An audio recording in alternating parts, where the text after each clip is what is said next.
बंदा कह रहा था तो तेरा मैं एनकाउंटर करूंगा, ये सब धमकियां तो है। बहुत सारी पॉलिटिकल पार्टीज़ ने मतलब मुझे ऑफ़र किए। अगले 10 साल में आप देखेंगे हज़ारों क्या लाखों में डॉक्टर बारी पैदा होंगे। उन पॉलिटिकल पार्टीज़ में अगर मैं दोबारा जाऊंगा तो मैं एज ए बलि का बकरा बनूंगा। अस्सलामुअलैकुम फ्रेंड्स, मैं वाजिद मिर्ज़ा। दोस्तों, आज सुबह मुझे पता चला कि डॉक्टर बारी श्रीनगर आ रहे हैं, तो मैं उनसे मिलने चला गया। डॉक्टर बारी बहुत ही हम्बल इंसान है और हमने आराम से बैठ के कुछ टाइम डिस्कस किया। मेरे जो मेन कंसर्न्स थे या मेरे जो सवाल थे जो मैं उनसे पूछना चाहता था, जैसे कि मेरा एक सवाल ये था कि एक इंसान बिना किसी पॉलिटिकल पावर या बिना किसी ताकत के करप्शन को कैसे इरेडिकेट कर सकता है। तो चलिए आइए इस बातचीत को हम इस वीडियो में देख लेते हैं। अस्सलाम वालेकुम रहमतुल्लाहि व बरकातहू। सबसे पहला जो है कि आप कैसे करोगे टीम वर्क और आपके और बंदे कैसे तैयार होंगे।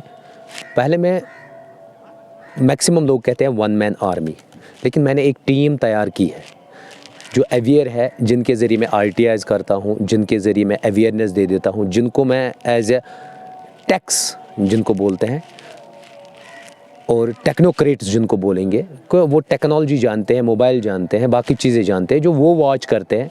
चाहे हनी ट्रैप हो, चाहे कंसल्टेंसीज़ ने बहुत लोगों को ठगा हो, चाहे इवन मेरा एक इतना बंदा एक्सपर्ट है उमर साहब, उनने उतनी एजुकेशन तो ली नहीं है, लेकिन वो इतने मास्टर है वीज़ाज़ में, पासपोर्ट्स में, इतने एक्सपर्ट है कि आप कभी सोच नहीं सकते हो। उन्होंने हार्डली 10th तक पढ़ा होगा, बाकी उनको हर एक चीज़ आता है और वेल इक्विप्ड है वो, और बंदा बहुत जेंटलमैन है। वो मुझे काम आता है हर जगह। इसी के बाद मैं चाहता हूँ कि एक अपनी टीम हो मेरी, और टीम वर्क के बाद मैं काम करूँगा। आज भी मैं करता हूँ, लेकिन जितना मेरा टीम एक्सपैंड होगा, चाहे वो सोर्स होगा, चाहे कोई टेक्नोक्रेट होगा, चाहे जिसको जो भी इंफॉर्मेशन होगी, चाहे एक कंप्लेंट ही क्यों ना हो, विक्टिम ही क्यों ना हो, वो भी मेरा सोर्स बनता है और वो भी कहीं नहीं कहता है कि यहाँ पर बुराई है, उसको इरेडिकेट करने की ज़रूरत है, और हम उस पर काम में लग जाते हैं, अपनी टीम पूरी लग जाती है और उसको इरेडिकेट करते हैं। सवाल है, विदाउट पावर आप कब तक खाली वीडियो पे ही रहोगे कि वीडियो डालूंगा फिर एक्शन कोई लेगा? उसके लिए आप क्या सोचते हैं? उसके लिए मैं सोच रहा हूँ कि मैं जनरल पब्लिक से राय लूँगा। आगे इंशाल्लाह इलेक्शंस है, मैं हर एक गांव में हर एक बंदे को कहता हूँ कि ऑनेस्ट बंदे को वहाँ खड़ा करो, जो सरपंच बनेगा, जो पंच बनेगा। जब हर एक गांव में पंच और सरपंच एक लड़का ऑनेस्ट होगा, कल अगर उसको कोई भी डिपार्टमेंट कहेगा कि मुझे आप इतना पैसा दो या इतना दो, तब जाके मैं काम करूंगा, वो ऑनेस्ट बंदा मुझे इन्फॉर्मेशन देगा और उसके बाद हम उस ऑफिशियल के ख़िलाफ़ टास्क करेंगे।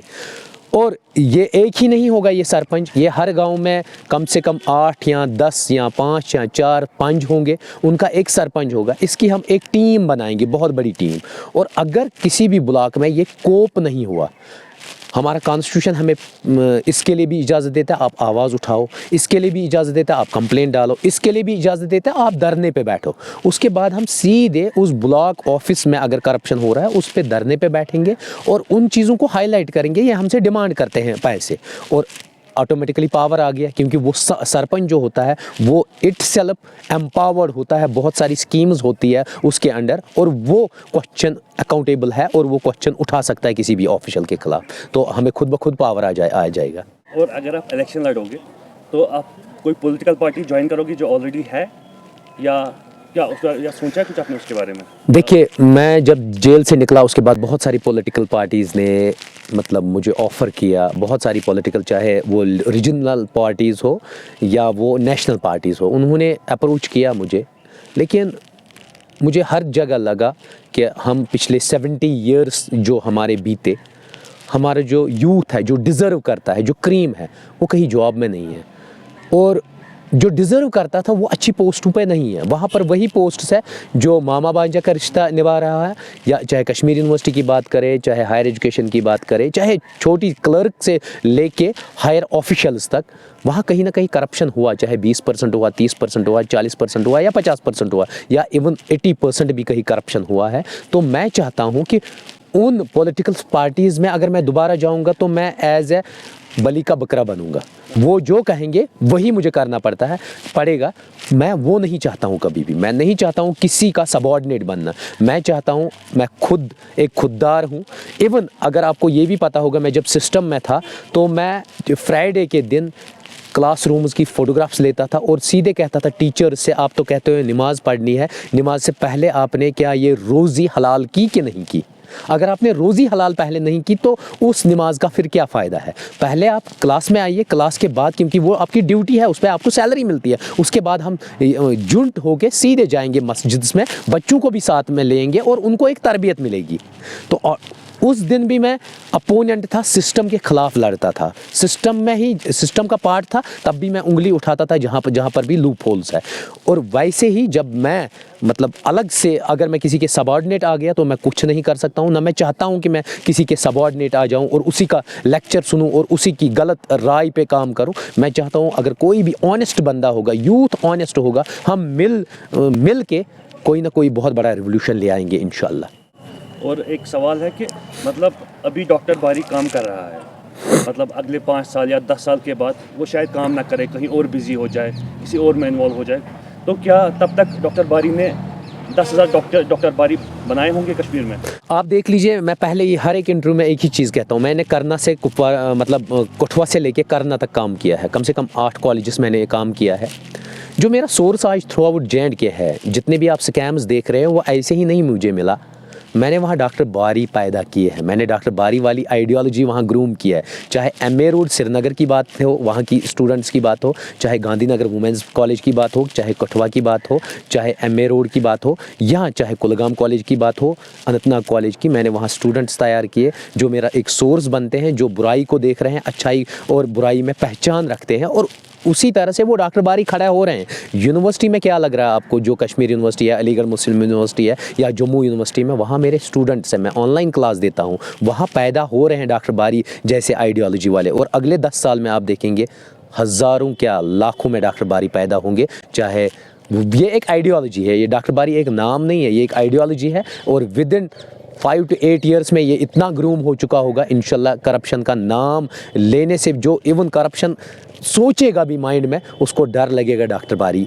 की आइडियोलॉजी से और नाम से। जहाँ तक मैंने सुना है, कह रहे हैं कि गवर्नर बहुत ऑनेस्ट है, तो क्या आपने कभी गवर्नर से मिलने की कोशिश की, या उन्होंने एज ए ऑनेस्ट पर्सन आपको अप्रोच करने की कोशिश की? देखिए, गवर्नर एक हेड ऑफ हमारे जम्मू स्टेट है, लेकिन उसके लोअर अप्स में जितने भी सबऑर्डिनेट ऑफिसर्स हैं, कहीं ना कहीं वो उनको इन्फॉर्मेशन देते होंगे कि ये बंदा ऑनेस्ट है, ये बंदा डिसऑनेस्ट है, ये बंदा काम कर रहा है सोसाइटी के लिए, ये बंदा कहीं ना कहीं उनको मतलब पहुंच रहा होगा कि ये बंदा डॉक्टर बारी ठीक कर रहा है या गलत कर रहा है। या ऑनेस्ट ऑफिसर्स जितने भी हैं वो अपना रिपोर्ट लिख रहे होंगे, वो देते होंगे, चाहे CID की मैं बात करूँ, चाहे CIK की, या और जितनी भी इंटेलिजेंस एजेंसीज़ है, उनको पता है कि मैं किसके लिए, मैं बेटरमेंट ऑफ सोसाइटी करता हूँ, और उन तक बात पहुँचती होगी। अब और एक चीज़ जो इससे पहले था, और एक फेस था मेरा जो मैं टर्मिनेट हुआ, ये नेगेटिव पड़ता है, कोई भी ऑफिशियल सुनता है ये टर्मिनेट हुआ है, लेकिन उसको रियलिटी पता नहीं है।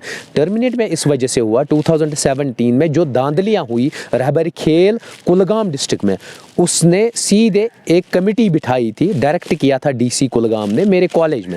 उस कमेटी का रिपोर्ट है कि डॉक्टर बारी जैसा कोई ऑनेस्ट है नहीं, ये अब सिस्टम पे उंगली उठाता है सिस्टम में होने के बाद, क्योंकि ये नहीं चाहता यहाँ का। उन्होंने क्या किया, उन्होंने एक कमेटी को डायरेक्शन की थी, मेरे कॉलेज में कमेटी बनाई, उस कमेटी का सीधे रिपोर्ट है, he is one of the honest persons, dedicated. और यूथ जो है इसके साथ स्टूडेंट्स इसलिए है क्योंकि ये उनकी बात सुनता है, ये उनके अकॉर्डिंग चलता है, ये कभी हार्श स्टेप नहीं लेता है, जो कॉन्स्टिट्यूशन कहता है ये उसके अकॉर्डिंग चलता है। कभी उनको ये नहीं कहता है कि आप पत्थर मारो, कभी उनको ये नहीं कहता है क्लास मिस करो, कभी उनको ये नहीं कहता आप दरबदरी करो, ये उनको एक्स्ट्रा टाइम में क्लास देता है। ये सबसे डेडिकेटेड पर्सन है। जब वो रिपोर्ट गई तो DC साहब को पिंच हुआ कि इसने मेरे खिलाफ बोला कि ये करप्टेड है, ये इसी बात पे उसने हायर अप्स को लिखा और मुझे देशद्रोही डिक्लेयर किया। अपना स्किन बचाने के लिए, अपने स्किन को बचाने के लिए उसने सीधे लिखा कि ये देशद्रोही है, जबकि वैसा कुछ नहीं था। मैं करप्शन के खिलाफ तब भी था, मैं आज भी करप्शन के खिलाफ हूँ, और आज सड़कों पे हैं, आज खुले आम हूँ। आज बहुत सारे ऑफिशियल्स को ये भी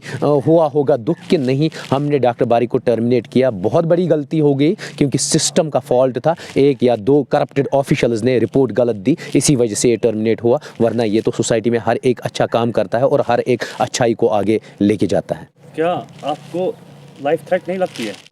लाइफ थ्रेट्स पहले स्टेज था कि मुझे जेल भेजा गया, टर्मिनेट किया गया। उसके बाद लाइफ थ्रेट्स बहुत सारे कंसल्टेंसीज़ वाले कल परसों मुझे धमकियां दे रहे, तुम्हें घर से उठाएंगे। वो साकिब बंदा कह रहा था तुम तेरा मैं एनकाउंटर करूंगा। ये सब धमकियां तो है, ये तो जैसे वो होते हैं ना, जंगल में कोई शेर है तो गीदड़ बक्कियां तो बाहर से मतलब बहुत धाड़ते हैं कि हम शेर खान के साथ ये करेंगे वो करेंगे, लेकिन जब शेर खान के सामने आ जाते हैं तो उनकी बोलती बंद हो जाती है। सिंपल सा फंडा है।